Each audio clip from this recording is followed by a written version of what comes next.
Will that do? Yeah. You still can't bloody see it. Let me move backwards. Why can't I move backwards in this chair? I want to move backwards. There we go. Right. Now. There we go.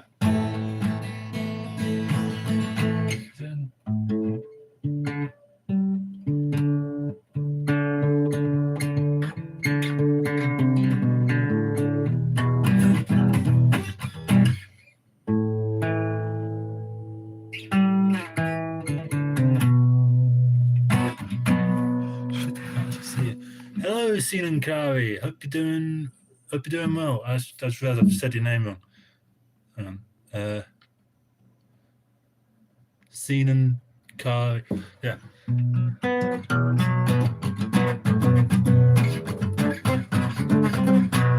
just gonna we'll do a bit of just messing around until a few more people sort of show up. I don't know if more people will show up actually, because I've used a naughty word in the title, I think. The S word, which it's for human excrement. So hello, David Ginn film. Hope you're doing well.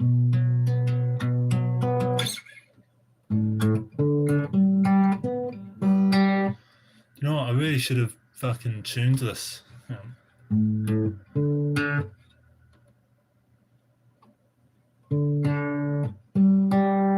That's fine.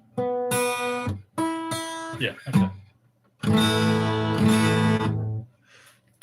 Doing very good. I've just got back from Copenhagen. I was in Copenhagen for some reason. I've put up a you know, like Anthony Fantano has the you know, he has those little records on the side. Well, I bought those 2 records in Copenhagen, and I thought, you know, just sort of put them there could be kind of fun, you know, because I mean, it's kind of hard to pop them up. One of them's being propped up by a fan, and the other one in sort of a groove in the shelf, because it's 4 different plates of wood right next to each other. So, but they have little curves in them. So, because the Blur one is a single LP, so it was able to sort of make it work. But yeah, the Dream Theater one, that's it was a bit harder because it's a double LP. So anyway, this doesn't. No one cares about this. So we're right in. Oh shit! I should actually check, because the name of the album I want to do is it's called A History of the Future, right? So it could either be Tim Henson. Is he the Polyphia guy? See the yeah? Oh yeah, he is. I can't look at him. I can't look at his face because of the neck tattoo. I don't like neck tattoos. They just not in like you know, good for him having one, but it makes me physically sick to look at him. Not that I have anything against him. He's quite good. Yeah, it's like I was watching this thing on the Ukraine, on like British soldiers being sent to Ukraine, and there was this one, and like it's all like the war just started, and people are like, you know, being altruistic, and they're going, "Oh, we're gonna go fight the fucking Russians," and all this sort of stuff. And there's this one fella, and he's just the skinniest motherfucker, but he's got an Adam's apple that's like the size of an actual apple, and he's just sat there talking, and he's just there the entire time. And every time his face came on, I was interested in what he was saying. I can't remember, this was like 3 years ago when I watched it, but I remember his Adam's apple to this day. I'd have to, it was on YouTube, so I switched out to another tab whenever it came up. Fucking sickens me. But Tim Henson is like, I could never ever dream of playing that good. Yeah, I know some people sort of say like, oh, he's a bit soulless and all that, and yeah, I suppose, but realistically, I think that's mainly more down to the trap sort of stuff and the fucking bass and stuff. I don't think it's the actual playing, because like, I mean, if you put John Petrucci's fucking guitar playing to a trap beat, it wouldn't work. Oh yeah, shit! I was meant to listen to Original Sin, or whatever it's called. Original Sin, Tim Henson. Has he gone off from Polyphia then? I thought he was in Polyphia. Or is this just like a solo album? They're not splitting up or anything? Marson. I only know about Marson because I think there's some YouTube drama that I don't know anything about between the guitar YouTubers. I think one of them's suing the other. I think Ben F's suing Marson, or maybe it's vice versa, something like that. I can't remember, but I'm nowhere near. Okay, so Polyphia's not like split up or anything like that, because I mean they're not like even close to a favorite of mine or anything. But I do like them. I like that they exist. You know what I mean? It kind of sounds like that to me too. But like I liked Ego Death with Steve Vai. That was quite fun. I mean, I don't go back and listen to it or anything like that, but I don't dis I don't dislike it. I don't have a problem with it. You know what I mean? Like, I'm not going to go out my way to listen to it or anything like that.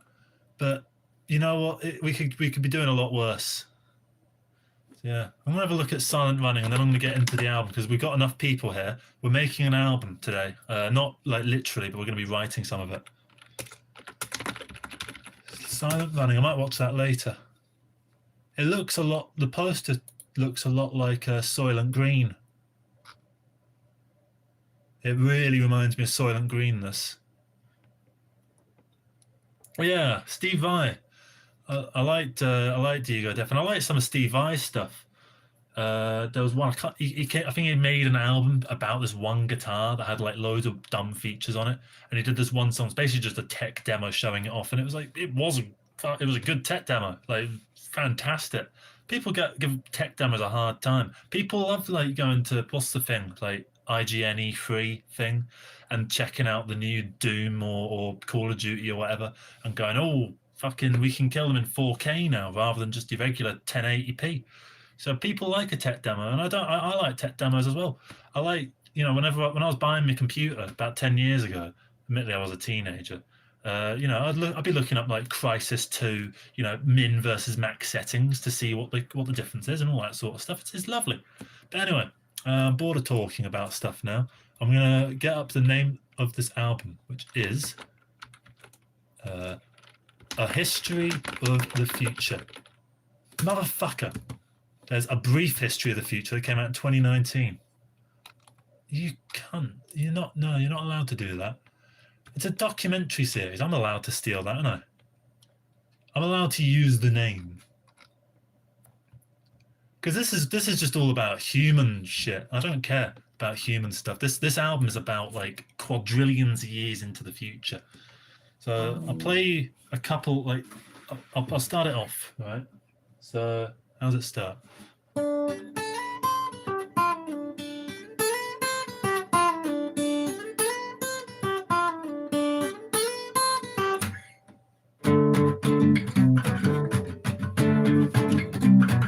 It needs to be electric, really.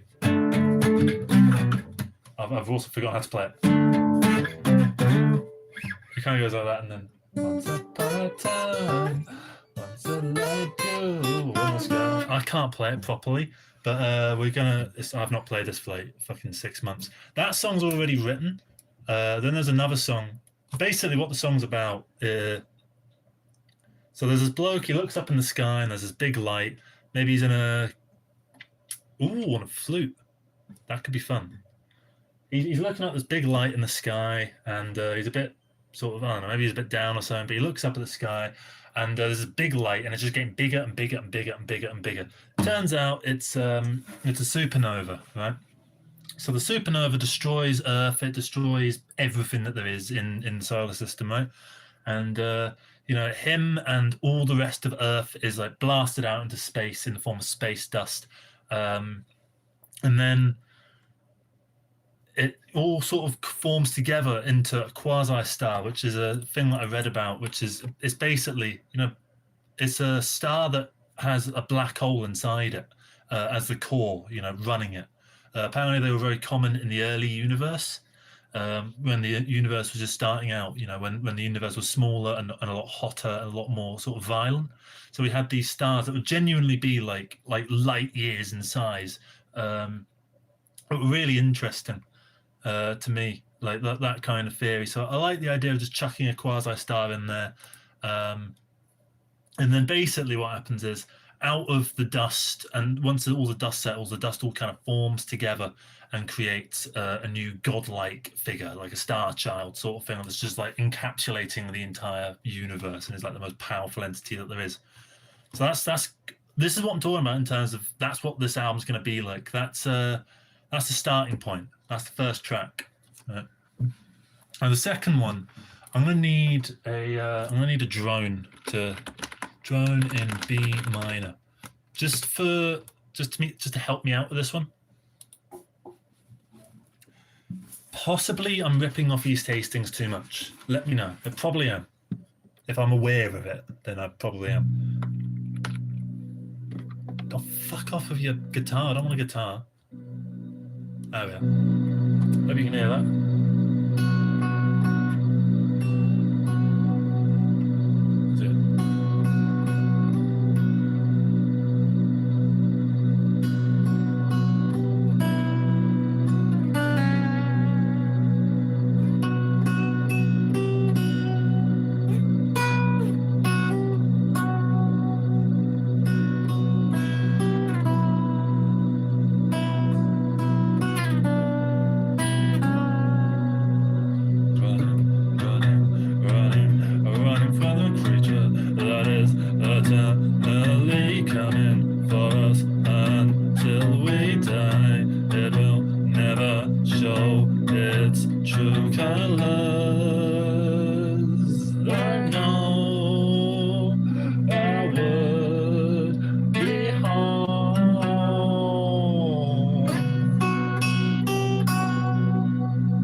Bridge section. That's why I turned the thing off. And he knows that I would never alone. He knows that he's never going home. It's hard to do this live. So that's running, and running is basically, I want to reword it a lot, but running is basically, or the creature, I don't know what type to go with yet. It's basically, I'm imagining like Kirby, right? I've never played Kirby, but I know kind of what Kirby is. Kirby starts off like, what have I got that's really small? Here we are. This SD card, dead small, right? Oh, like that. Eats it, right? Gets larger, gets to the size of that, right? Eats that, oh, right? Gets larger, gets to the size of that, right? A wee bit parched. It gets bigger and then eventually becomes the size of this room, becomes the size of the house, becomes the size of London, becomes the size of England, becomes the size of the earth, right? Then becomes the size of stars. And basically it's this giant floating Kirby that just fucking goes across all of space and time, just eating planets. Doesn't give a shit about like morality or anything like that. You can't do anything to stop it. There's nothing, right? So yeah, that's kind of the idea. Right. I'm getting quite into existential kind of, but also kind of B-movie-ish kind of things. I feel like lately I've been taking myself too seriously, and I'm kind of bored of it. So I just decided to just go completely the other way, because I thought it'd be fun. So yeah, let's just have a look. I've got to tap it to see the new messages, just in case any new messages came through, because all messages doesn't always mean all messages for some reason. So what's next? Oceans Exploding. I don't really know how to play this one yet. Brutal slam death metal.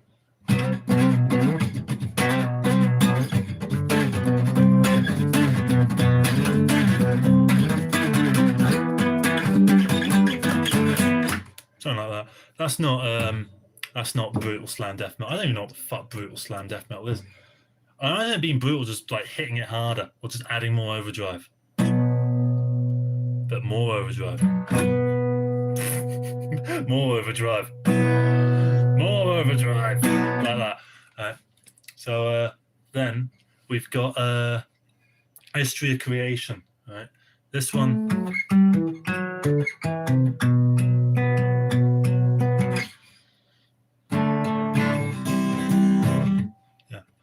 History, creation.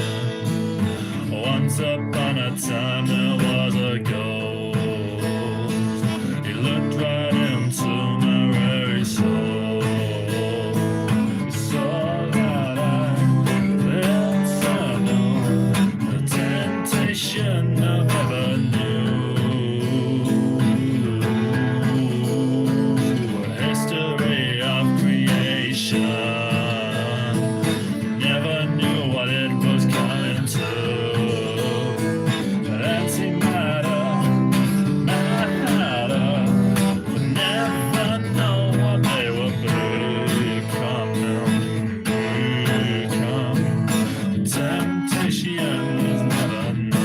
So I'm kind of using another song I already wrote but never really did anything with as like the basis for it. So when I'm singing, I'm just making up the words just on the spot.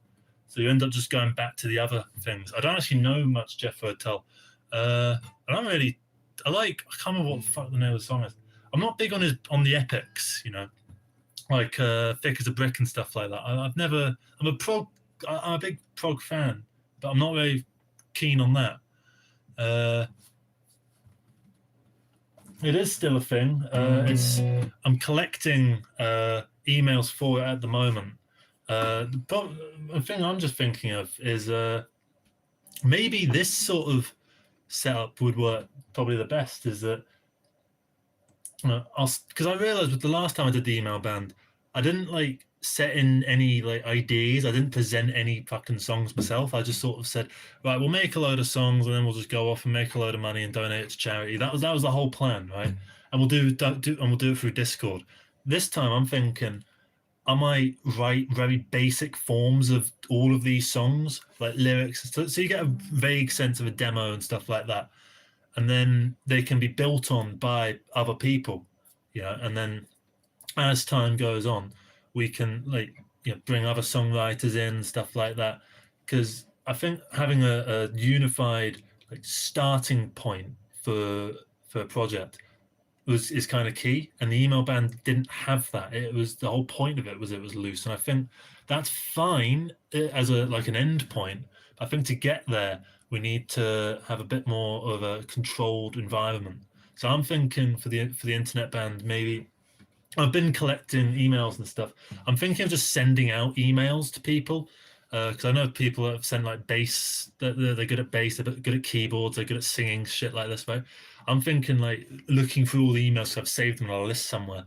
I'll just go through the list and just go, oh, so and so said they were good at bass. Let's show them this song that I think needs a better bass line. Oh, this person said they were a flute. Well, let's show them Quasi Star because Siminkari said that it could be good with a flute with the melody. I could hear it, by the way.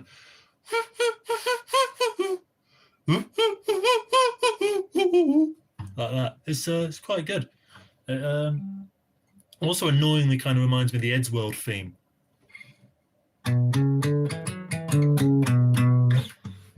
Yeah. Then, so that's the first 4 songs, and basically it's kind of setting up. These are all quite short songs, the first 3, and then A History of Creation is more sort of narrated, and it's probably going to be kind of psychedelic.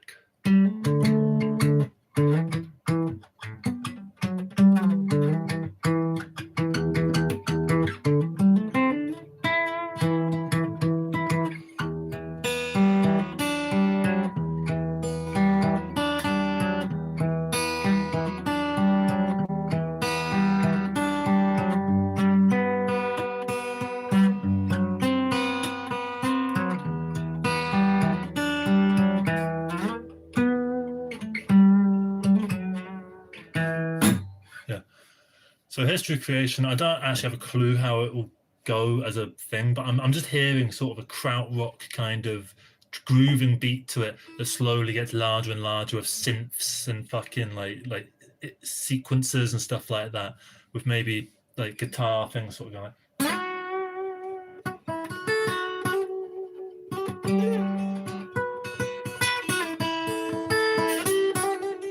something like that. Just very much a jammy kind of thing that could, say if we were playing live as a real band, It could be, you know, anywhere from fucking 5 minutes to like a 15-minute fucking jam. Is it really live on the? Sorry, I can't read it because there's a crack in my screen. Is it really live on the shorts format? What, this stream? I don't know. Fuck if I know. Oh, I think what you got to do, you got to tap it. I don't know if you're like scrolling through shorts and you found this. Hang on, no, that doesn't make any sense because you're commenting. I don't know. Are you Jack Frayne Reed? I have no idea who that is. Jack Frayne Reed.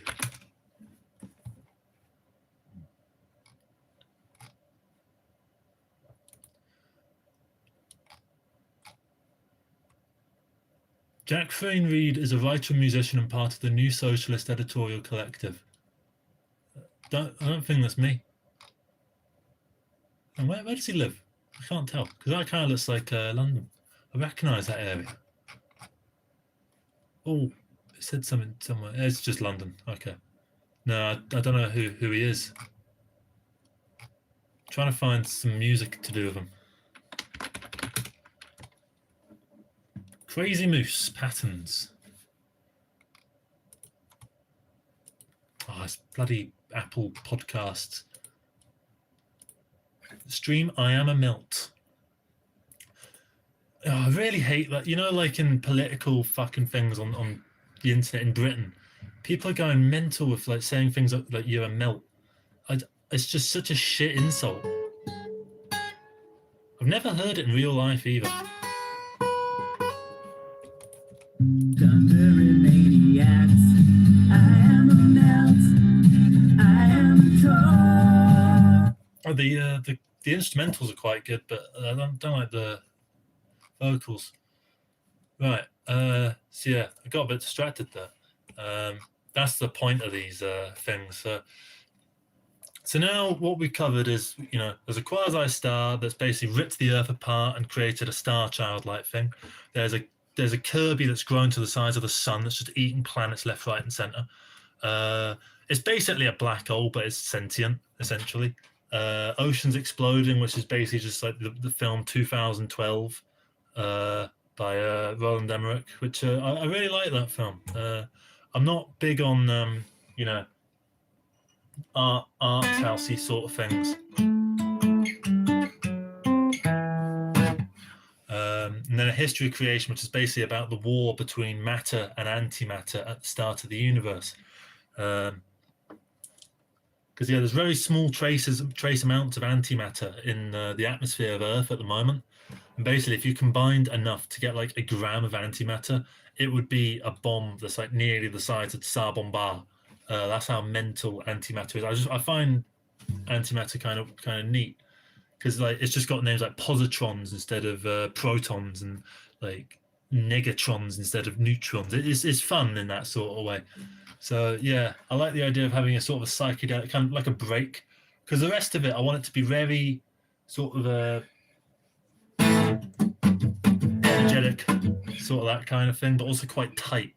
So I don't know how to combine shoegaze and prog. I kind of want to combine those two things, but like not To My Bloody Valentine or Slow Dive or something like that. But you know, when it's sort of large and grand and reverberate. Maybe this is why I wanted to swipe away. Martin Stoll 8190 is because the connection's not very good. I don't know if I look kind of pixelated, but if I do, then I apologize. So yeah. Then after all that, we got the second half of the album. So that's sort of like side A. Now we got side B. So the first song is God is a Comet. So God is a comet, the comet will never go. Every time it would never know. Every time it, I know that you were gone. So I don't know. I'm just making the words up. but I know what I want the songs to be about, and I will write the lyrics down properly at a later date. I was just on the plane back from Copenhagen, and I just fucking just typed out on my phone, which is lagging to shit, just everything what about the track list and about what each song's about. Just a little note. So in God the Comet, right? Basically, a comet's going to hit, but during the Crusades. So I'm thinking like it's a historical kind of thing mixed with a bit of sci-fi. People probably be going like, "Oh, God's done this to smite us" and all that sort of stuff, because obviously they would associate, the comet. Like, they're not stupid people; they would know that it's coming to Earth and it's going to kill everyone. So they probably go, "Oh, it's God doing all of this," and all that kind of thing, right? Um, uh, and I think what would be fun about it is the idea of it going back to the past a little bit, being a bit of a smaller scale kind of thing. That's going to be quite fun. Because then following that, we got Coexistence, which is basically, I watched The War Between the Land and the Sea. I don't know if any of you have seen that. It's a Doctor Who thing. It's basically, it's The Shape of Water, but in space. It's actually, I've never seen The Shape of Water, so I don't know if it is in space. But point is, I know that it's about like a woman fucking a fish, and this is basically the same, but the genders are reversed. So this time it's a man fucking a fish, and what happens when he fucks the fish is he grows gills, and he becomes the fish woman, and then he goes into the sea. There's also a load of like politics around it as well, which I like the politics. I didn't so much like the fish fucking stuff, but it got me thinking. All that fish fucking stuff. It gave me an idea. Basically, how about this? Say there's viewers doing this. Right. So, point I was making. So, there's another race of people knocking about, right, that aren't humans. And they start fucking, and obviously at first they create like ligers and stuff. What is a liger? What's the name of it? Hybrid offspring. They had a name. Like, not mutant or something like that, but those those things that can't reproduce because they're kind of like I don't know, a dog fucking cactus, and it's just kind of come together. It's sort of like that. So I think that's I find that quite interesting, because eventually, if it fucks a cactus enough times, it will create something that can recreate something else, because that's how evolution basically works, isn't it? It's basically just bestiality, just keep hitting the brick against the wall until you get through to the other side, right? I bet this was what you were expecting when you clicked on a thing about sci-fi. But basically, the point I'm making is that these two species are in some kind of like nuclear sort of JFK fucking Cuban Missile Crisis type thing, right? And they're going back and forth. The other race of people are sort of going, "Oh, you bloody humans, you're so warmongering," and the others are just going, "Oh, you bloody race of other people, you're making us look like dicks all the time. Fuck you." And the other one's kind of going like, "Oh, fuck you." It's kind of like that, right? And meanwhile, all the people are fucking on either side, right, making their own thing, right, until eventually both species create a new species like a liger that can reproduce, right, over the course of millions of years, however long it takes. And then that new species takes over, the same way that Neanderthals kind of disappeared to make way for the Homo sapien, but there's still a little bit of Neanderthal in there. So in that sort of a vein, the new species that's crossed between the humans and the other does nuclear war on itself. I think that would be quite a fun ending. So yeah, basically, two species, they're fighting, but they're also fucking, and then they create a new species, and the new species kills itself. All right. So I hope I'm selling this album to you, because I think this is a lot more interesting than what I've been writing lately. Because lately, like for the past sort of couple of months, I've just been writing miserable shit about depression and fucking being sad and stuff, and like growing old and dying. I'm sick of it. I want to write some fun stuff. So that's Coexistence. After that, we got Galactic Swarm of Stars. So basically, the idea of this one is, so every star that you see in the sky, we think we know what the chemical compounds of it are, what the mass of it are, how far away it is, all this sort of stuff, right? We adjust the fucking, numbers slightly as we come across new information. We get better technology to get more accurate readings and stuff like that. How about fuck all that, right? Let's just say that all the stars, right, all the readings that we have, right, all the physics and science and stuff is just wrong, right? And that every star out there is like a AA battery for an alien race, right? Because I've been reading about the Dyson swarms. It's basically like this sort of technology invention that you would need so much energy to build, but it would give off so much energy, where you build a load of solar panels like directly around the sun, and that creates just basically near infinite energy. But say that's not enough energy for you, you can also do them around black holes, and that gives you like even more energy. But say that's not enough energy for you either. How about every single star in the galaxy and black hole and everything, like all the energy in the fucking galaxy is being used by one alien fucking species, right? Just Dyson swarms everywhere, all across all 100,000 light years of the galaxy, right? And then the humans are sat there in the middle, and they're like, shit, we are bugs in a world of humans, right? What the hell are we gonna do? So they think, right, well, we better learn to fight, like proper ants. So they invest all that. We achieve world peace. We start developing loads of technology. We become a spacefaring civilization. We build our own Dyson sphere around the sun, and then the alien race finds us because we're getting to sort of big for our boots and just fucking lasers us in one shot, and just one shots us, just annihilates humanity. So I think that one's going to be quite fun. They're kind of different. They're kind of like opposites, those last two songs, because one's about humans' instinct for war, the other is kind of about humans' instinct for progress, and war is kind of the opposite of progress, isn't it? So that's kind of fun. And then we've got the clock. I haven't written like any tunes for these yet or anything like that, but the clock is basically going to be archaeological. What I've written here is archaeological discoveries show a previous intelligent species on Earth left warnings to those in the future about an invention that must never be invented because it eliminates millions of years at a time. So basically, say if I've got a button somewhere, right? I press the button and like it becomes the next day, right? Next day, next day, next day, next day, next day, next day. Let's make the button more powerful. It's a week. Next week, next week, next week. Well, now it's March. Next week, next week, next week. And now it's fucking May, right? Let's make it more powerful. Month. And maybe a year, 10 years, 1,000 years. Every time you press the button, fucking like 5 billion years just get wiped off the fucking face of the earth. Like there's no, it's like you sort of jump from one thing to the other. But I was having a chat with someone about the Planck length, and I was trying to explain the Planck length as best I can.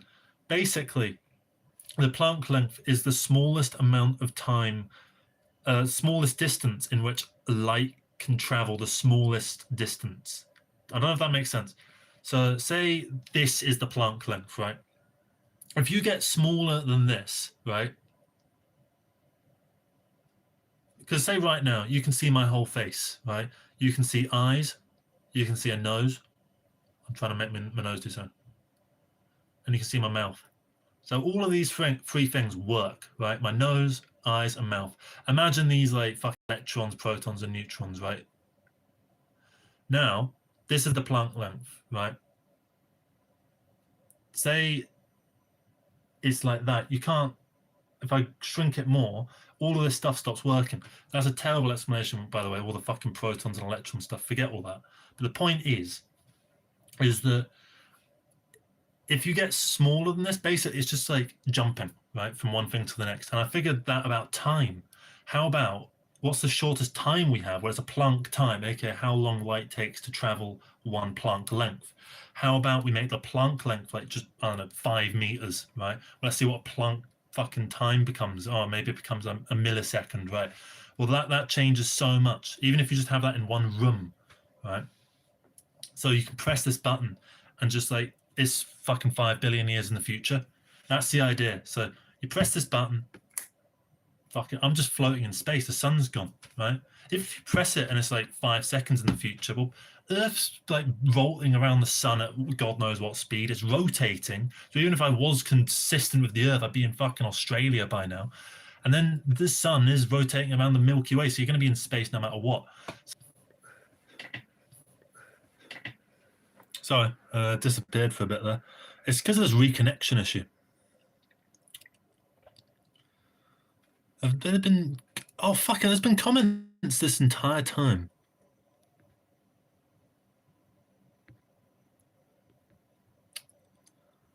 There's been so many comments, and I haven't seen any of them. I'm very sorry.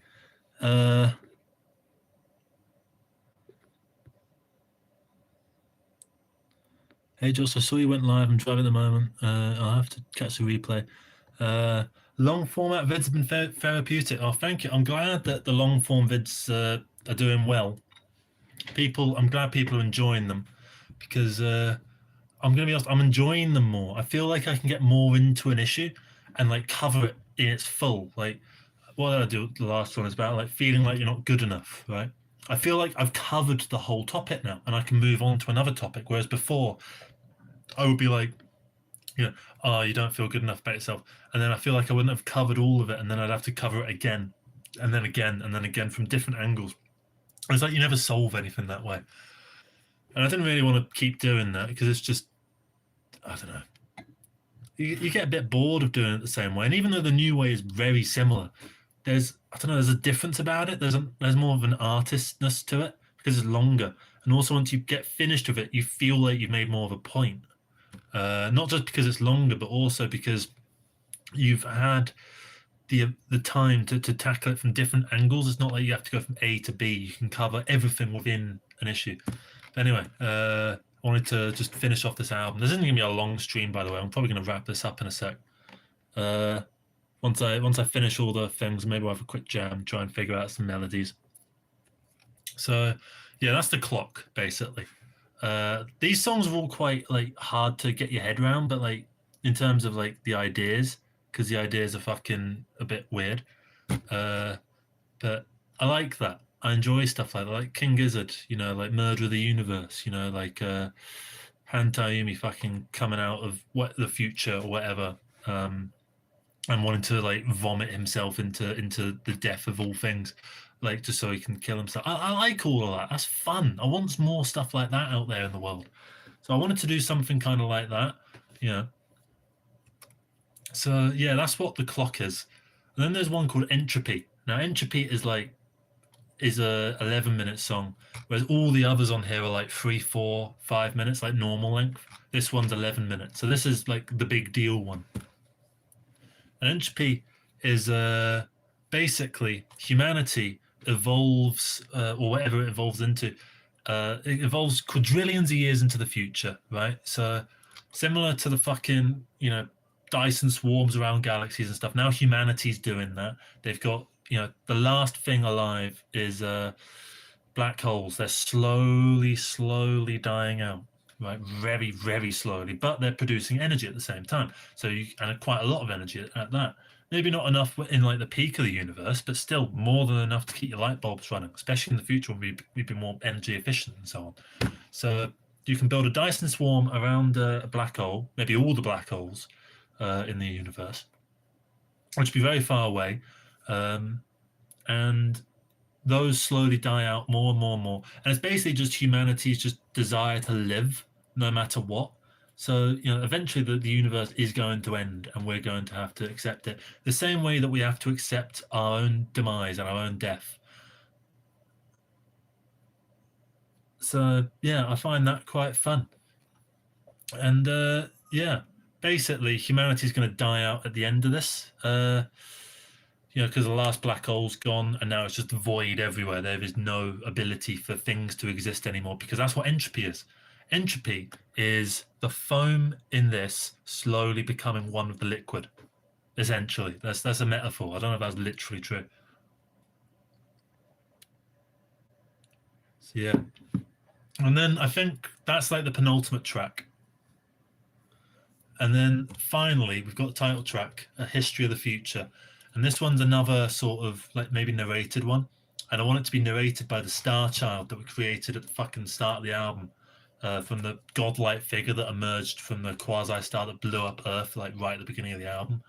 And this guy, Star Child thing, is like sitting in some garden, like outside of the universe. I'm picturing like Mass Effect 3. The end of Mass Effect 3 when he's got that fucking kid. Hang on, let's see if I can find it. Oh shit, he's called Star Child. Bollocks! I've really just ripped off Mass Effect 3. Oops. Oh well. I'm not going to have the forest be all snowy anyway. I was going to have it kind of look kind of like an enchanted forest, but also a little bit like the Princess Bride. And basically, what this kid is going on about is sort of talking about the different theories for, the way that Earth can go. Sorry, the universe can go. So there's the heat death of the universe, there's the big crunch, there's the big rip, and all this sort of stuff. I don't know a vast amount about it, but I do enjoy the vague sort of idea of the universe ending and theories about one universe leading to the next. I don't know why I have to keep reconnecting. Like a year ago, right, when the technology was worse and humanity wasn't as progressed as it is now and was less efficient than it is now, right? Because technology improves with time, right? I didn't have all these issues with reconnecting it. Now I do. It's bollocks, that, isn't it? But yeah, anyway, so with a history of the future, right? That is finishing it off, and it's also using it as a chance to take all these disparate stories, because it is kind of like a collection of B movie premises all kind of clumped together. I want to give a quick chance to like combine a couple of them. So I've come up with a couple notes, right?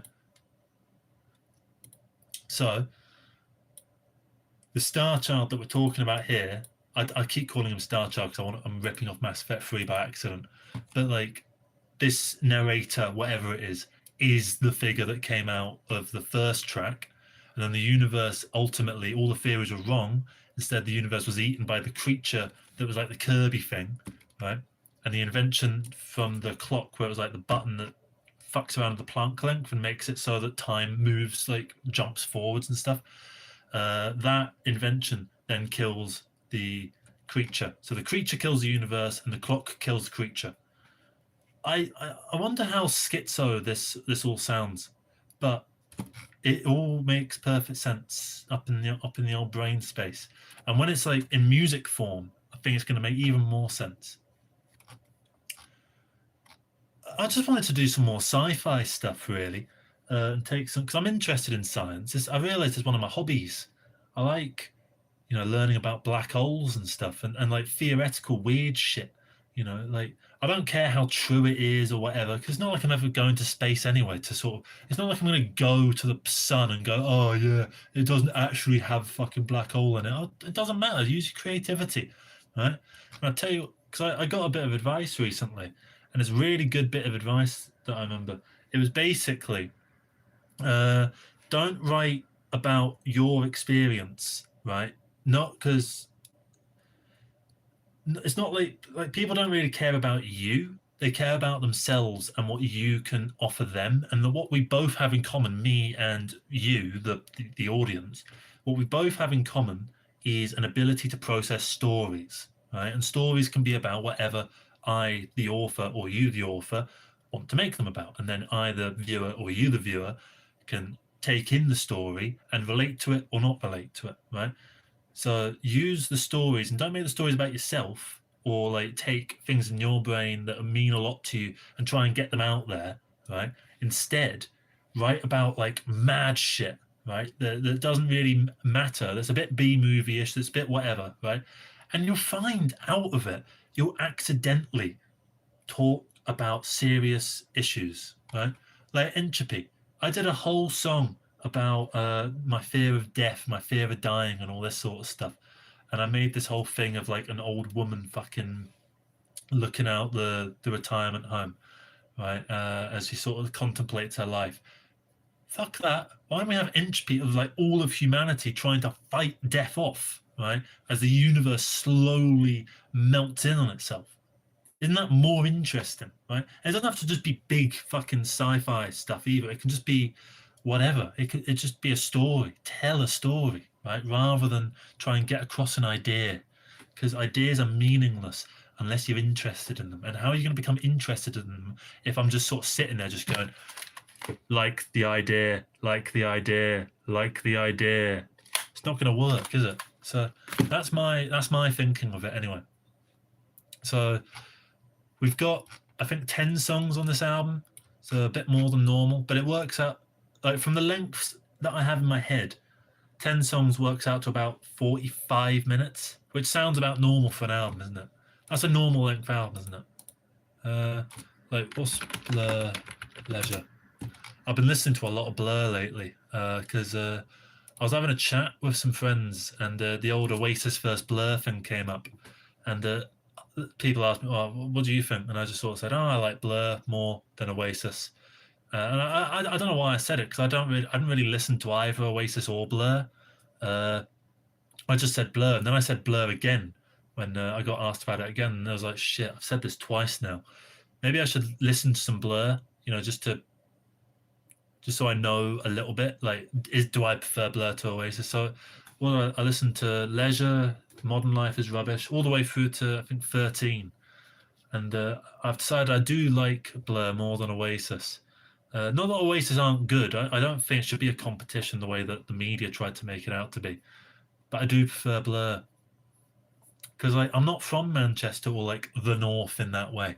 I know I sort of talk like it sometimes, but that's because I've got a few Scottish origins and bits of ancestry, and I was raised in London, but by Scottish people. So that's why I sort of say I and stuff like that. But I am Southern at the same time. So yeah, I'm a bit of a mildew of all different fucking things, really. So yeah, the idea I had with it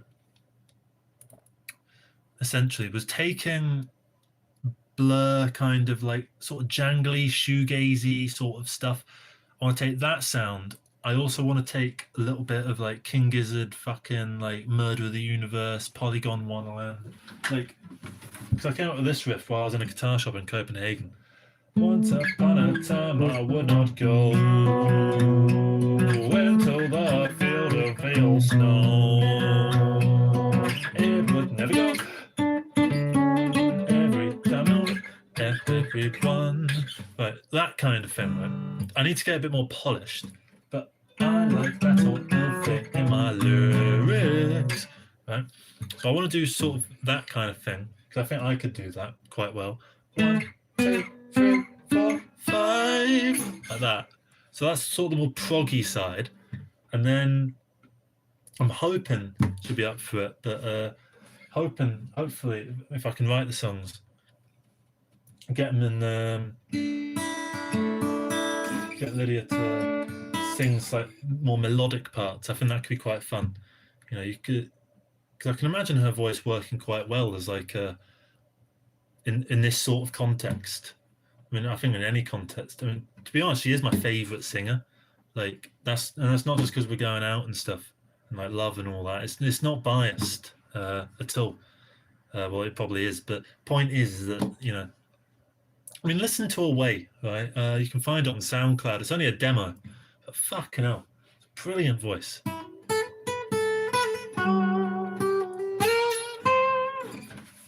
So imagine that. We could get some really good stuff going, and maybe, I don't know, it'd be good to get a male singer as well, who's like a proper singer who can maybe harmonize with it. But over the internet, like email things. Or hell, if we get a studio together or something like that, that could be quite fun. Like on Away, mate Leo, he did the sort of ooh sort of things. When they do ooh in the chorus. I can't ooh. I can't hit notes. I'm quite flat, but I can kind of follow a riff, like when it's sort of fun. Every time I know that it will go, no end till it does see my every time. It's a bit sort of there's a bit of character to the voice that I think could be quite fun in songs. So I'd like to do something like that. Yeah, and I don't think there's really much to get out of this. I just realized I better, because it does this every once in a while. I knew it had done it again. Sorry about all this. I do want to look at your comments, but they keep just not appearing, and I have to mess around with it. Do I have the track order already set out? I've got a few like concrete things that I know where they're going to go. Like, I know Entropy's going to be the penultimate track. I know History of the Future is going to be the final track. um, stuff like that. But I'm one like there's a lot of songs that could kind of go anywhere. Like Quasi Star, that could go anywhere. God the Comet, that could go anywhere. Any of these songs could go anywhere, but there's a few that are like they have to go there. Star Child is also the name of the child. I did not know that about 2001: A Space Odyssey. I thought it was just like a nameless thing. I didn't realize he had a name. I've not seen fucking 2001 in about 9 years. I should watch it again because I remember not liking it, but that was only because I watched it on Pilot on my 21-inch computer monitor, which wasn't a very good way of watching 2001. I should really see it on like a big, proper cinema screen. Because a few years ago I saw what's that, Clockwork Orange in the BFI, in wherever the BFI is, and incidentally, that's BFI is when I did the dress video going around walking in a dress, I had to get changed in the BFI toilets, which they're not great toilets. They're not terrible toilets, but I would have liked great toilets for doing what I had to do there. But I put up with mediocre. So yeah. What was I on about? Oh yeah, I was reading. Oh, Ziggy Stardust. I've been getting a lot into David Bowie lately, but like the late era David Bowie. So Ziggy Stardust is one I like. I'm sort of working backwards. I'm at what am I at now? I'm at Outside now. And I've also been listening to a lot of Scary Monsters. I like Scary Monsters. So yeah, I'm gonna I've heard Ziggy Stardust before, but I've never like loved it because I've never like truly given it my time.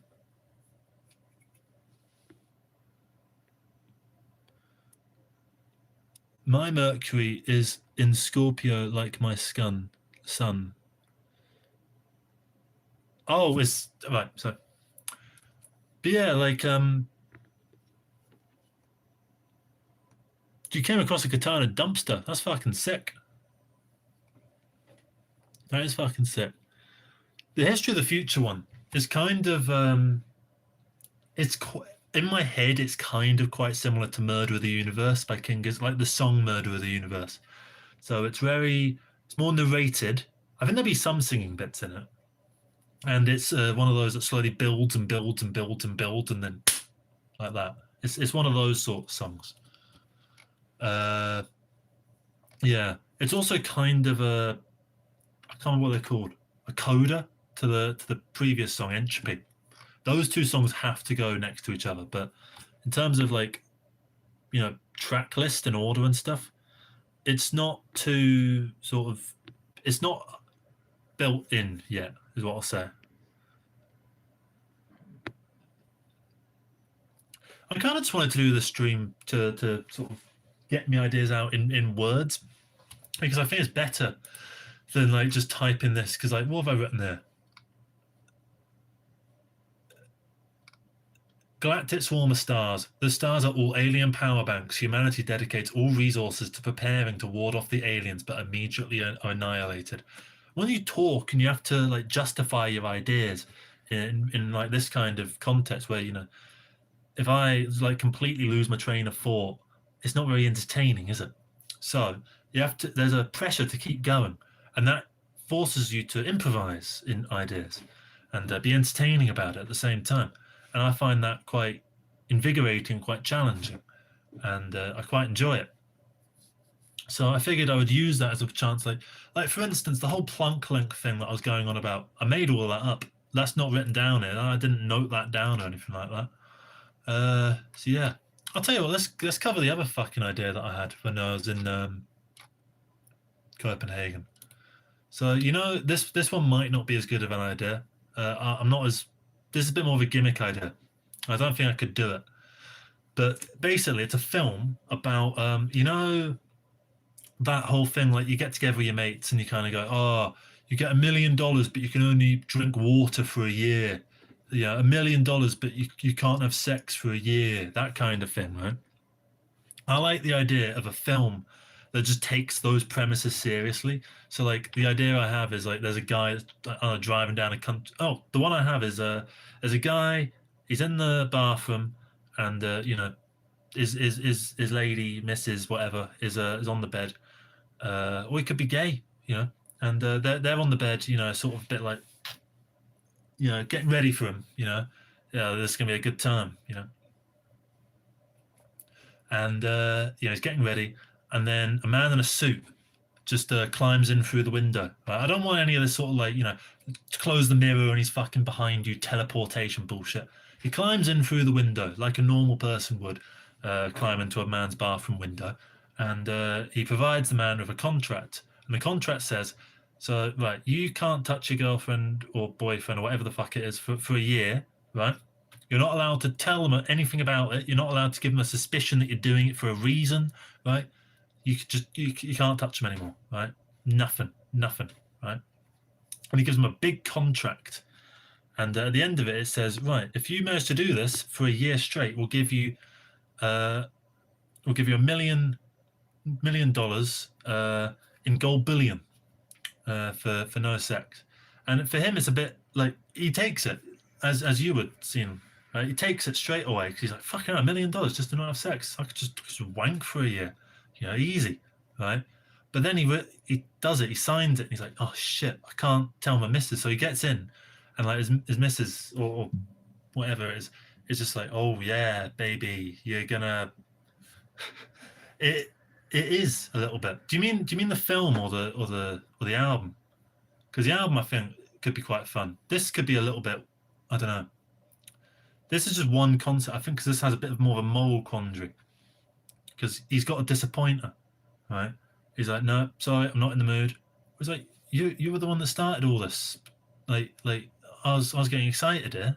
So sorry, just not in the mood, right? So year goes past. The relationship falls apart. He's single, or at least he's going to get the £1 million now, right? As time goes on, it's sort of like, fucking hell, I'm getting sick of this. He eventually gets up a gold bullion, and it's like, oh, finally, the contract is over. I can talk about this, right? He's not allowed to talk like publicly doing interviews and stuff, maybe, but he's allowed to talk to normal people. So this is one example. There's another bloke. I think like these people would like prey on people's like insecurities. So say me, I don't drink alcohol, right? But say a man in a suit came through the window and said I could get $1 million if I drank like 10 pints of lager a day for a year, right? I'd probably take it, right? I'd probably take it. Oh, bam, alcoholism starts again. Great. I'm gonna have to sort all that out again, right? I think there's quite fun implications behind it all. And my idea is that all different people across the world are being offered these little challenges by these men in suits, right? With these big contracts, right? Eventually, we're talking like tens of thousands of people all across the world.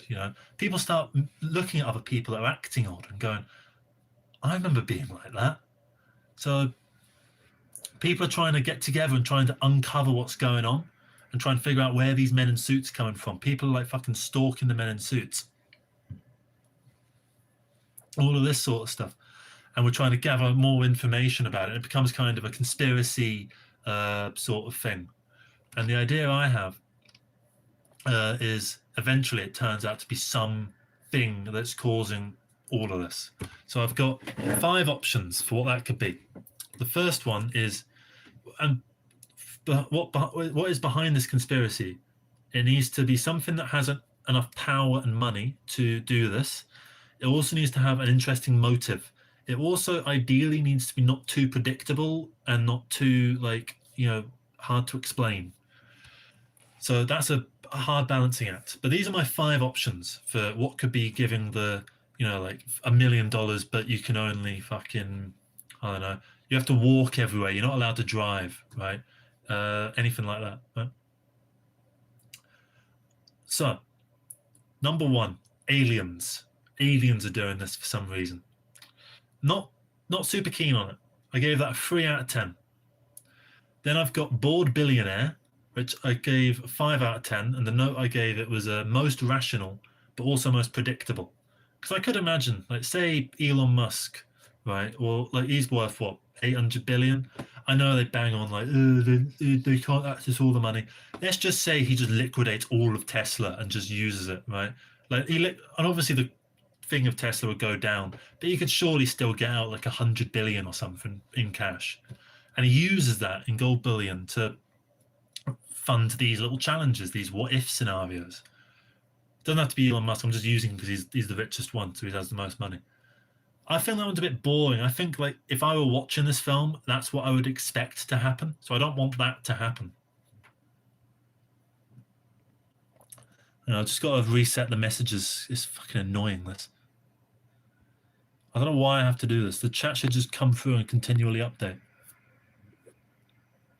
Yeah, anyway. So then after that, it's Secret Organization, which I gave a 2 out of 10 because it's basically just the billionaire option, but like not as interesting.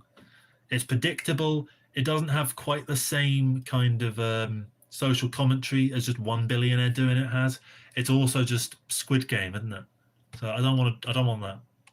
Number 4 and number 5 are my 2 favorites. These are the 2 real options, right? So number 1, option 4 is that this is just how the economy works and has always worked. Because think about it, right? You don't know how the economy works. I don't know how the economy works. Greg down the pub doesn't know how the economy works. We all sort of think we do, and we all say like interest rates and stuff like that, right? Inflation and all that. But like we don't know literally how exactly it works. We know vagaries of like, the banks get money from you, and then they put it into a pot, and then they divvy it up to other people, and then those people pay interest to the banks, and then the bank returns different money onto you and you're essentially paying fees to protect your money in the bank. All of this kind of stuff. Like that, no one knows exactly how all of it, the entire economy works. So we could easily just get away with just saying, this is how the economy is run. The entire economy comes down to a load of weird men in suits handing out contracts and gold bullion to people doing fucking backflips off the Eiffel Tower. That's what it's all about. I think that is kind of an interesting one because it's sort of like there's no grand conspiracy. I think that would be kind of a fun sort of Shutter Island style twist.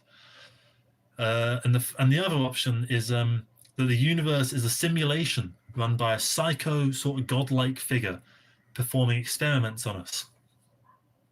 I think that one's kind of is better than Aliens. It's also quite fun and quite existential. I don't think it's predictable. It could possibly be a bit of a jump the shark moment. The same with the Aliens. I don't know, but I like this sort of idea. Yeah, I think that could be quite fun. But yeah, these are the sort of like going to Copenhagen, right? Has definitely made me more creative. I was not very creative before leaving. I haven't recorded a song since like fucking November at this point, right? I don't know. So I've recorded one song since November, which for me is pathetic. I used to do like 5 albums a year, so I want to get back into that, but this time like better and grander and with more collaboration with you lovely people and also lovely people in real life. So I don't know why my voice keeps trying to slip into this John Shuttleworth thing. I don't mean for it to do that. It just kind of does it by accident. I've been watching a lot of John Shuttleworth lately. I don't know if you have this, but say you get in. I like sitcoms, me. So do you ever watch a sitcom and sort of end up like taking on like bits of their personality or bits of their accent or something like that, or just like the style of humor? Like say if I listen to too much Carl Pilkington, I start to sound a bit like him. Same with say Alan Partridge or John Shuttleworth at the moment. Who else has it happened with? That kind of thing, right?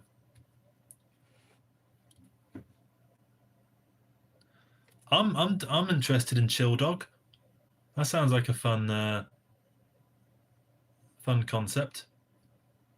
And I like dogs, so yeah, go for it.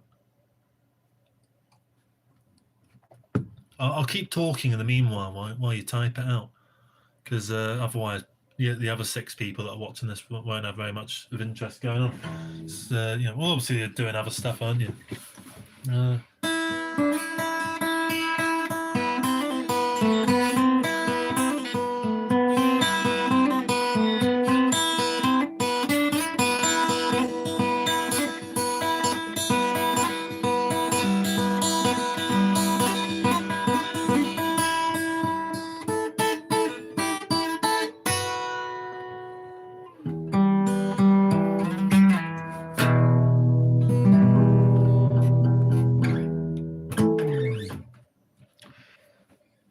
What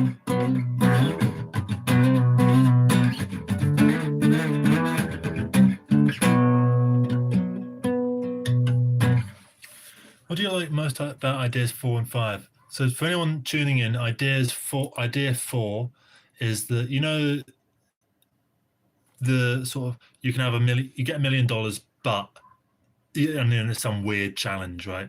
Like $1 million, but you can't watch anime for 5 years or some bullshit like that, right? So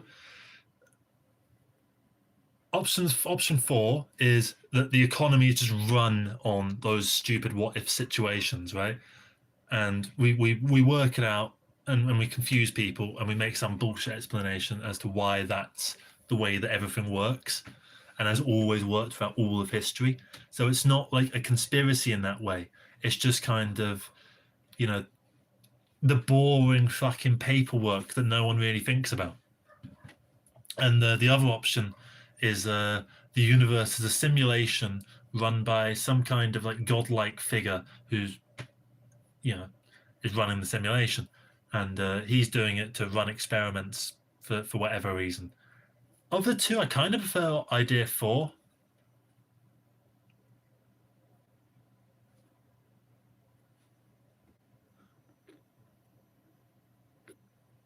He just grounded, and it's to make anyone feel like a chill dog. I like that. I like that. It reminds me of what's it called? What's the skateboarder who became a musician? Border musician. I can't remember his name. Tommy Guerra. Don't know how I forgot his name. Tommy Guerra. He's got an album called Soul Food Tequila. I don't know how you pronounce it. But it's so light and smooth and relaxing. Tommy Guerra, I really like Tommy Guerra, or however the fuck you say his name. So obviously I'm not that big a fan of him. But I really enjoy his stuff. Because it's quite unique sounding as well. Fucking no, it freaks me out. He's 59. Don't like that. Anyway. Yeah, that sounds amazing. I really like the idea of this. Because, yeah, people need a good grounding thing. Like, for me, it's been sort of like 2016, I think, when it came out. Don't you remember 28114 or 2814 or whatever it was called? I think it was like vaporwave ambient sort of soundscapes and stuff like that. People were going mental for them at the time, and they were really like kind of like halfway between vaporwave and ambient. They had drum beats and stuff, but they were really light on the ears and listening. They were great for like walking around in like rainy cities and just like getting in your own head, but like not, you know, dwelling on issues and stuff like that and being anxiety ridden. It was just like living in the atmosphere of the world, or just you know, being in touch with yourself. It was all quite spiritual in that way. So yeah, I like this. It's a bit of a different, but also more grounding, because 2814 was very good, but it wasn't grounding at all. It was very like airy and floaty. This is like the opposite, and I like that. Yeah, definitely. I'm a big fan of that. So yeah, I don't really have much else to add, so I'm probably going to wrap it up here, because I feel like I've said everything I need to say. This is basically just for me to remember that I'm working on this album. It's basically controlled burst of emotional rupture. Yeah, pretty much. Like because on my first day in Copenhagen, I wasn't having a great time of it. I was a bit sort of caught up in my own head. I was constantly thinking, Josh, you're boring. You're a really boring person, right? And I just sort of thought, the more I'm thinking this, the less I'm thinking about things that are interesting. So the more boring I keep saying that I am, the more boring I actually am. You know what I mean? Because my head's just swarming with just like, you're fucking dog, you're fucking rubbish, you know, worthless or whatever. No one cares about you. People just pretend to like you or whatever, and just like humor you. All all those sort of miserable thoughts, right? So I decided, right. I'm always good at knowing what I don't want. You know, I don't want to do this because it sounds a bit weird. Oh, I don't want to go to that; it's expensive. I don't want to do that because it's far away. I never know what I do want. Like right now, what do I want? Fuck if I know, right? So that's why I bought this Heineken Zero. I wanted a non-alcoholic beer, and it's fucking nice. And I can get two of them for £2.50, which I think is quite a good deal. Could be a better deal, of course, but I'm happy with that. And I also bought Dream Theater, Train of Thought, which is my favorite. It's been my favorite album of all time for about 2 years. I don't know if that makes sense. Yeah, I love that album. And then Leisure by Blur is probably my favorite album at the moment. So I'm so happy that I've got both of them on record, right?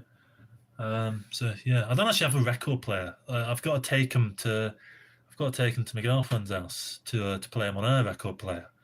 But I don't have a big record collection. It's mainly more just I try and collect things that I know I like that represent me and who I am and all that sort of stuff.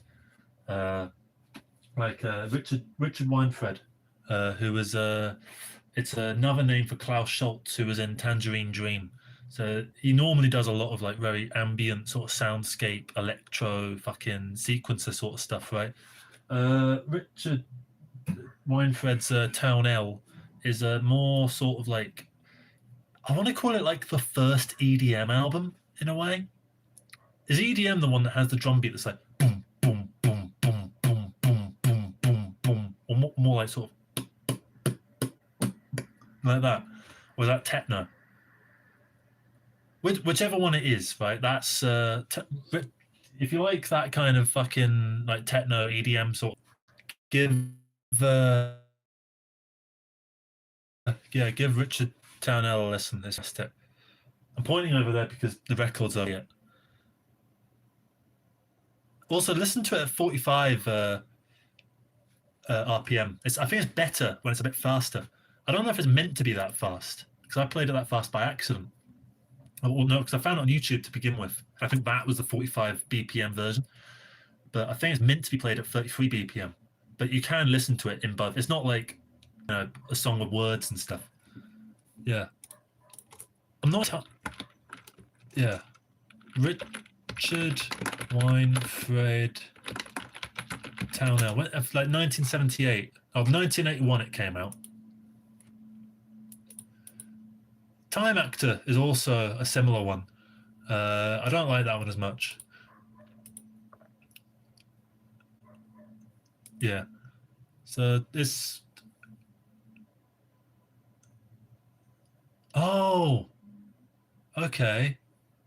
So apparently, according to Wikipedia, it was like Town L was repressed in 2012 at a different speed. So I think I listened to like maybe the new version or the old version. I don't know, it's not vastly helpful.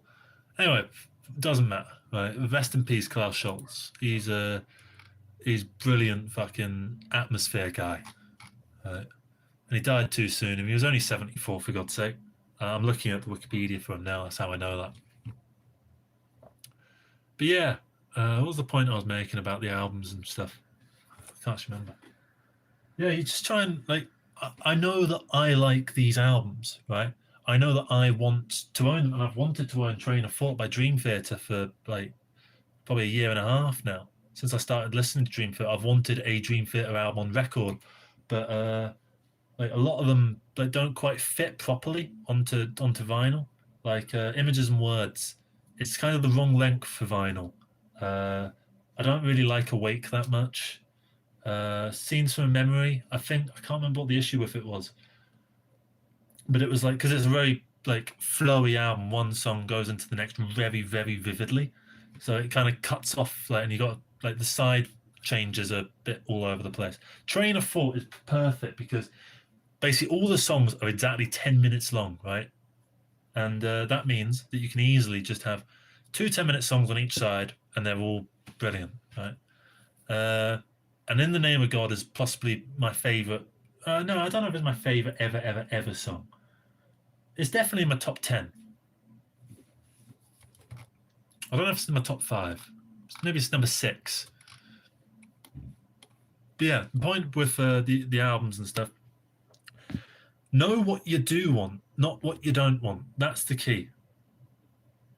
And it will make you more interesting, I think, to know what you do want. I don't really know a lot about old dub reggae. I actually, I say not a lot. I know literally nothing about it. Let's see. Dub is a musical style that grew out of reggae in the late 60s. I did not know that dub went that far back. I thought dub was like a 90s thing, or maybe like a very late 80s thing. Because I thought dub was like the wom, wom, wom, wom, wom sort of thing that, you know, was in a lot of like garage music in the 90s. I thought that's what dub was.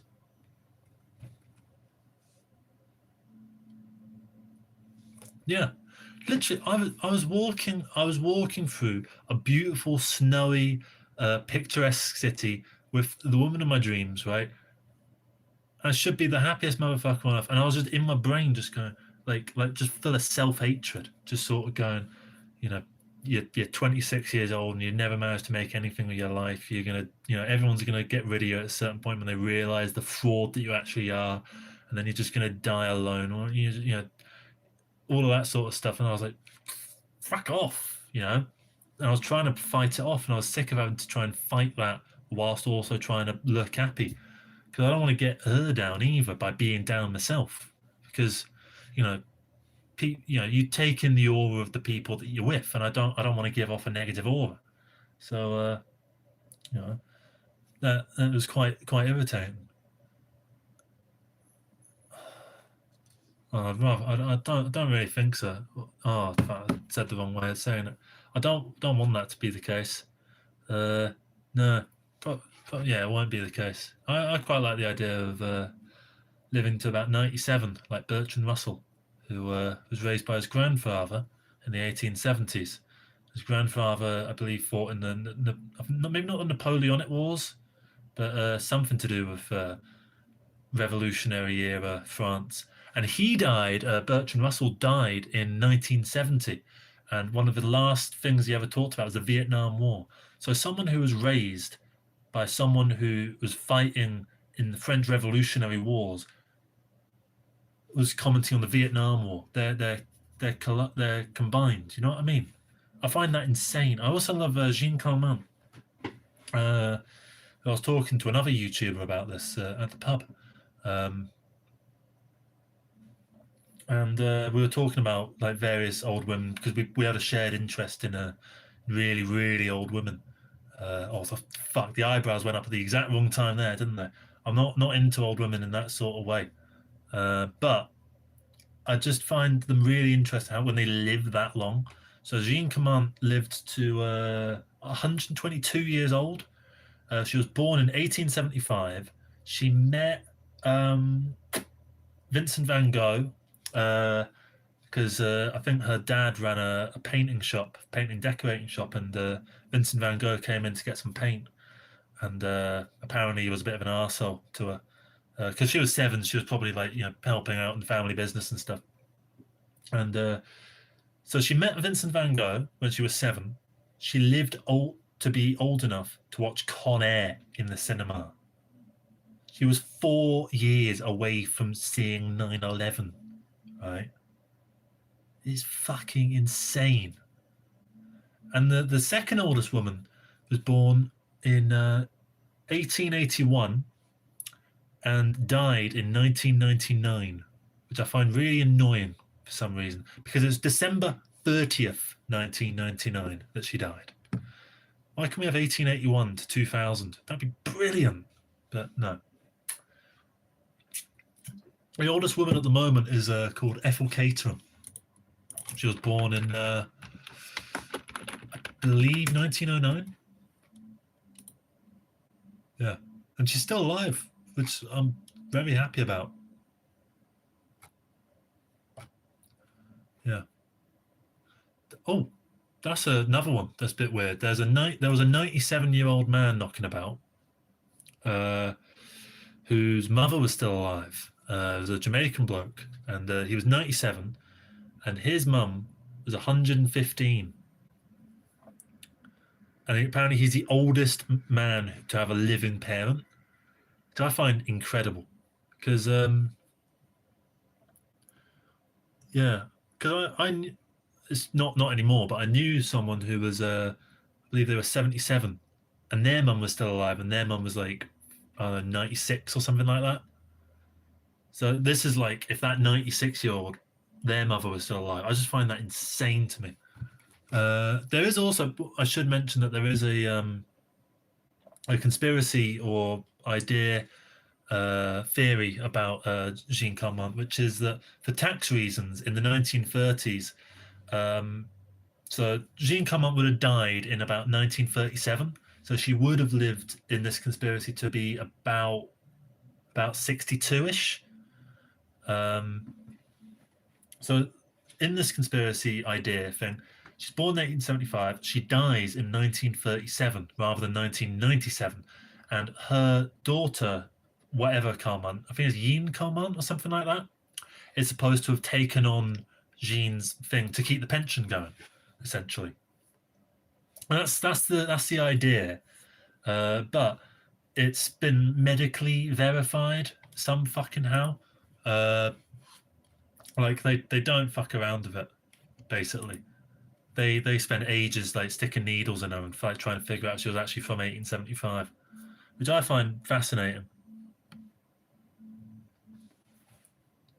I'm sure there are people that have tried it and maybe gotten away with it for a few years, but I don't think that Jean Calment was one of them. I think she did live to be 122.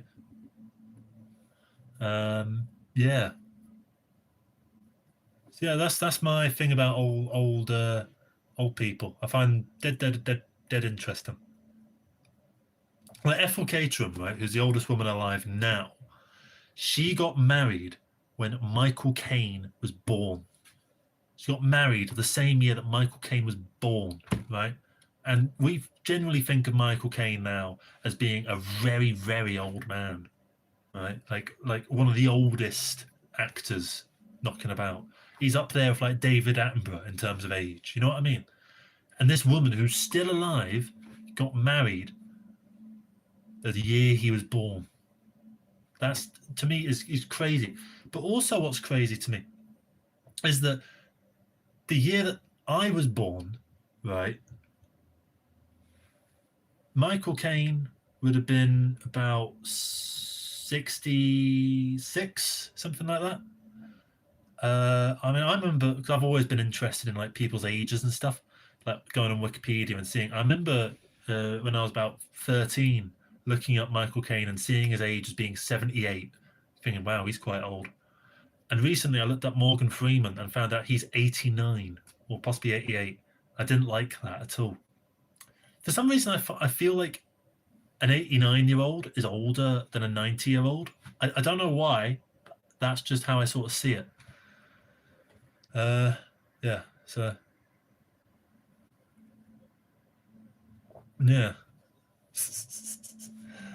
So for the massive tangent about old women. Yeah, I think I'm gonna probably wrap it up around now. If anyone has any like quick questions or anything like that, we can do a bit of a Q&A thing. If you want to know about videos or something like that, or whatever people talk about on these things. Yeah. Oh, beer's finished now. Bit annoyed. Yeah. If there's no sort of questions or anything like that, I will probably yeah. I'm just gonna quickly check. Yeah. I'll probably finish it up and around now because I'm getting a wee bit tired. I mean, I've been on a plane today, so Admittedly, it was only it was only an hour and a half flight. I didn't like the security in Copenhagen. God, I'm gonna be an amazing granddad. Like, could you imagine like me being a granddad and just hearing this for like fucking like 3 hours every time you have to visit me? So right, let's get you back in the home, granddad. It's gonna be brilliant. Right, as long as I'm not in a home, I want to be in my own home with a cottage somewhere. Uh, yeah, and we've got maybe we've done a little bit of an extension. Yeah, it's gonna be brilliant. Oh, I'm quite good with flying actually. I'm the only time I did get a tiniest bit because it was quite like because it was snowing and stuff when I was flying. I did get a little bit of an anxiety that like maybe not that the plane would go wrong, but that through the cloud I would just see like through the fog another plane just crash and then just like black dead. I thought that would be pretty scary, but it didn't like overcome me.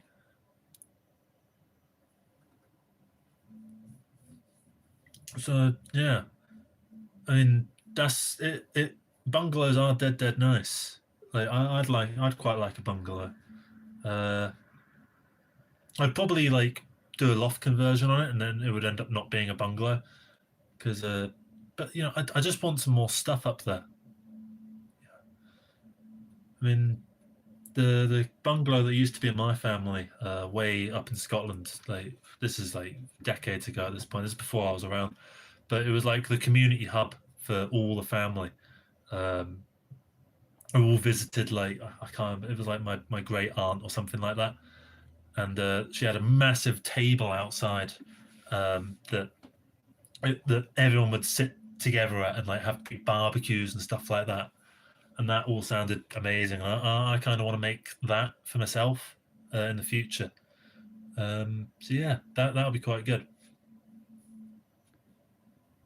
But in terms of flight anxiety, not really. I'm all right with flying. I never flew as a kid. First time I was in an airplane was when I was 17. It's the same point, same year I ate meat as well. So yeah, I didn't eat any meat or fly any planes for the first 17 years of my life. And yeah, now that I've been exposed to both those things, my life has gotten considerably better. Yeah. Although that said, I do want to go vegetarian again at some point because I do happen to sort of go through the meat aisles and I can't help but sometimes I'll be eating a bit of meat and then like it will like dawn on me what I'm eating, you know, and that kind of gets you down. So you know, I'm aware of all of that, but and that maybe it makes it worse in a way because you're conscious of it. But anyway, my architect has taken on board one thing I wanted and sounds pretty similar.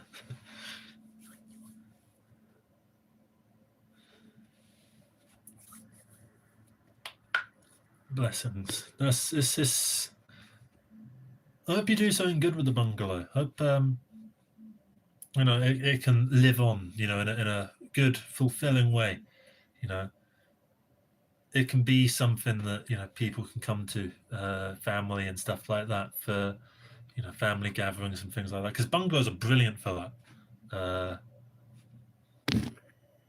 Especially if they've got a big garden. I'm presuming it's got a big garden just because mine happened to the one in my family had a big garden. The only reason it did is because it was in the middle of fucking nowhere, so everything was the garden. Yeah. So yeah, no real flight anxiety. And I would like to live in a bungalow, but quite a large bungalow. And I'd also like to have a CRT TV.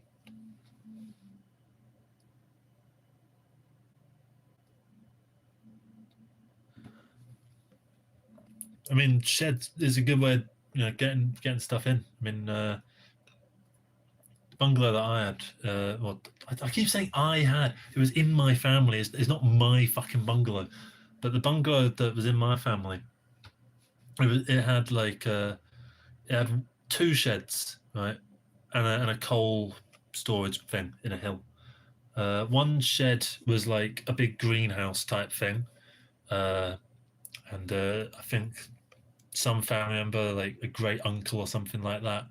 Because this was the late 60s, early 70s. They were growing psychedelic mushrooms in there, and yeah, and that was apparently that was like the big thing. But apparently the woman who owned the house didn't want to know, so he had to kind of keep it from her. So yeah, but yeah, it's.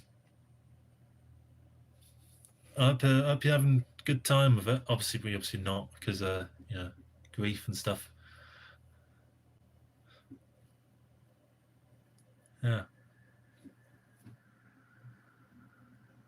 I'm gonna close it out with a bit of music.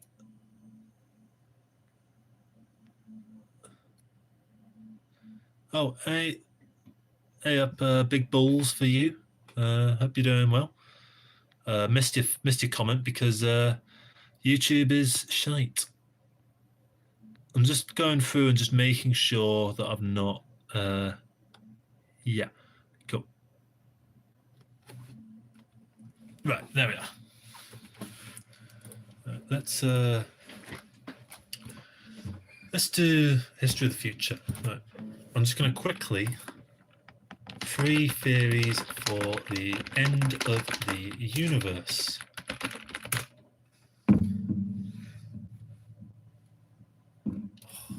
Oh, yeah.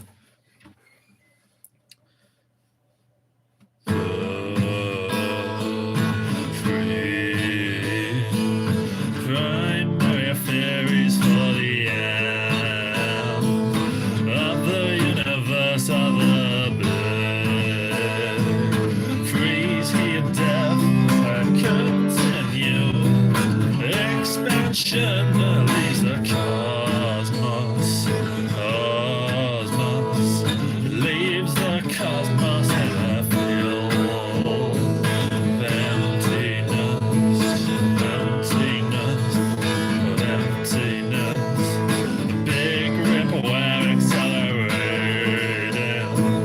Expansion tears apart all matter.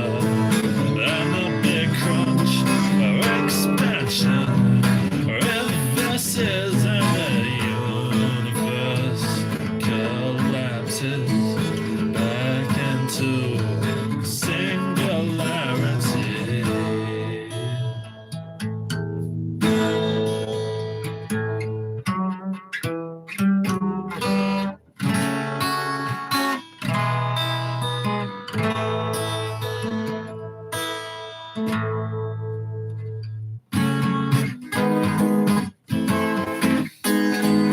Big freezes coming, and it seems like they're going home. You will never go insane, wasting away every day. Hey, I don't understand what the tools in the comment section are about. Number twos, don't quite understand. I don't quite understand. I don't quite understand. I don't quite understand what the tools mean in my comment section.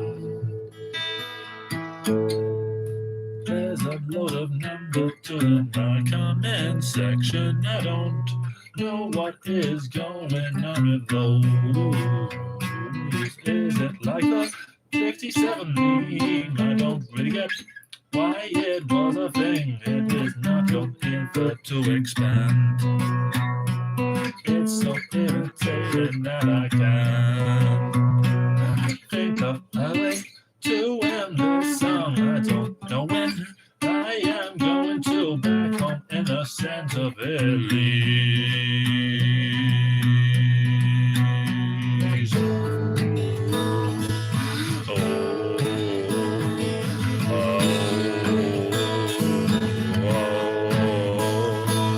Titillating until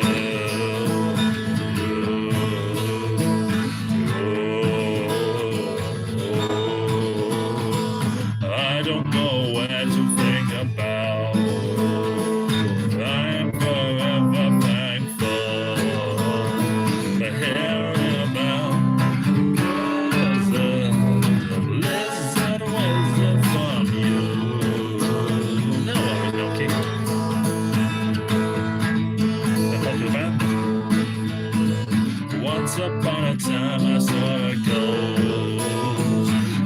right into my very soul.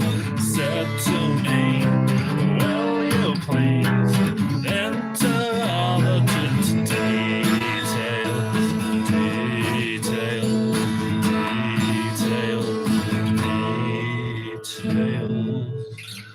Every time it never knew when I'm within the sea, it would never go away from me. Every time I would never go into the wave. Every time it would never know when it would be.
Messed it up at the end, but yeah, that was a bit of that. So yeah, I want to make the new album sound sort of like that, but with electric guitars and drums and like maybe some metal, like metal blur, sort of metal, sort of progressiveness. So that's quite tight. I also want some sort of shoegaziness and a bit of psychedelia. So you combine all that together with some crazy fucking songs about, you know, mad inventions and aliens fucking and all this sort of stuff. That's gonna be brilliant. In some cases, literally about aliens fucking. Not like graphic in any way, because I don't like songs about sex. I'm not a big fan of songs about sex. You know, oh baby, don't you want to take this and all that sort of shit. Fuck off with all that. Right? It just gets on my nerves. Just stop writing songs about sex. I liked it's not Britney Spears who does all that she wants is another baby.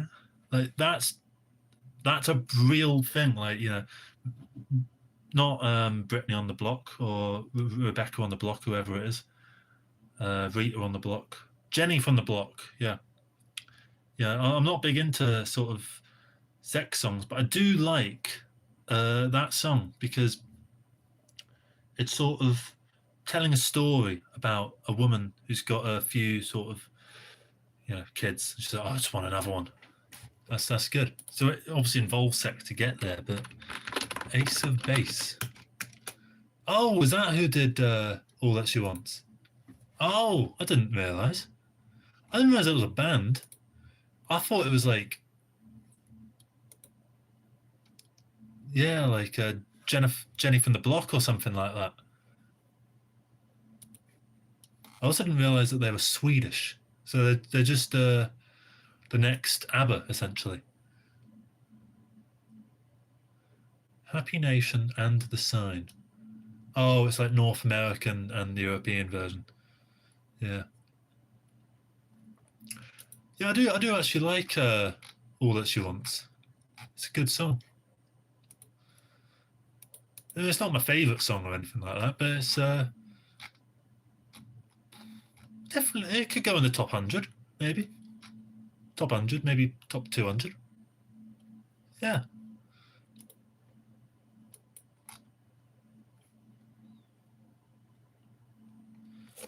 I like stuff like that where it tells a bit of a story, but you don't have to actually pay attention to the story.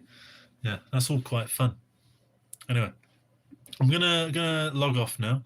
Been nice chatting to you all. Gonna do a new video soon on I've got a couple ideas on what I want to do videos about. One is about the future of humanity. So, and like the future of all things, essentially, kind of what we've been talking about, but more serious and like more my worries about the world and all that sort of shit.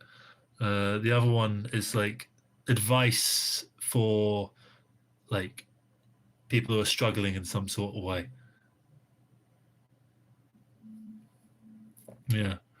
And at some point, I do want to figure out the email band. So I need to figure out some kind of way, maybe another channel, something like that. Maybe a channel where like the videos are all just like me on the phone walking around, and I come up with an idea, and people in the comments go like, "Ah, I can. I've got like a baseline that's kind of like that." That sort of thing, and then I get in from wherever I've been, and I sit down and I kind of go, "Oh, we could use that." Obviously, we can't. I'm just pissing about, and I deaded all the wrong strings and stuff. But yeah, we could do stuff like that. Because I found that the Discord thing, I'm not good on Discord. I joined back on Discord and then immediately forgot about it again. I've not logged into it for like 2 months. So yeah, I'm terrible with all this. I'm not good at like responding to people at all. So, and anyone who knows me in real life will know that that's very true.